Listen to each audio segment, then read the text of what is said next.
She looked like the perfect girl next door, blonde, polite, and loved animals. But Karla Homolka wasn't just hiding a secret. She helped her husband commit crimes so disturbing, even police couldn't believe the tapes. And the worst part? One of their first victims was Karla's own little sister. In the late 1980s, Karla Homolka was just 17 when she met Paul Bernardo from Scarborough, Ontario. But behind Paul's clean-cut image was a violent obsession. He'd later be linked to multiple attacks in the area. Karla didn't just ignore the red flags, she fell in love with them.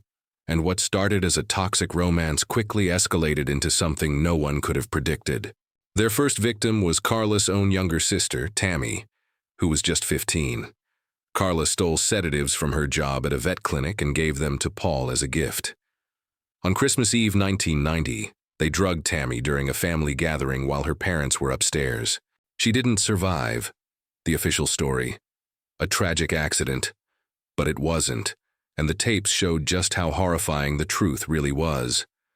Karla and Paul continued their crimes together, abducting, assaulting, and ultimately killing at least 2 more young women, Leslie Mahaffey and Kristen French. The couple filmed much of what they did, believing they were untouchable. For a while, they got away with everything.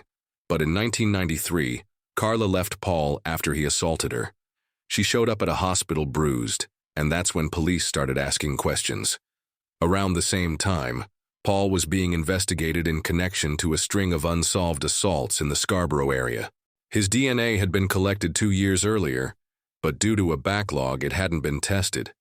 When the results finally came in, they were a match. Paul Bernardo was the Scarborough rapist. That gave police the opening they needed. They raided his house in February 1993, but strangely, they didn't find much at first. Karla, meanwhile, told police she was a victim. She said Paul had forced her to participate, and with no physical evidence yet, they believed her. She was offered a deal, 12 years in prison in exchange for testifying against Paul. But then the tapes were found, and they told a different story. Karla wasn't a terrified accomplice. She was a willing participant, smiling, laughing, and fully involved. She served just 12 years. Paul, he's in prison for life. Karla, she is close to her family. She changed her name, got married to her lawyer's brother, and is living freely in Canada.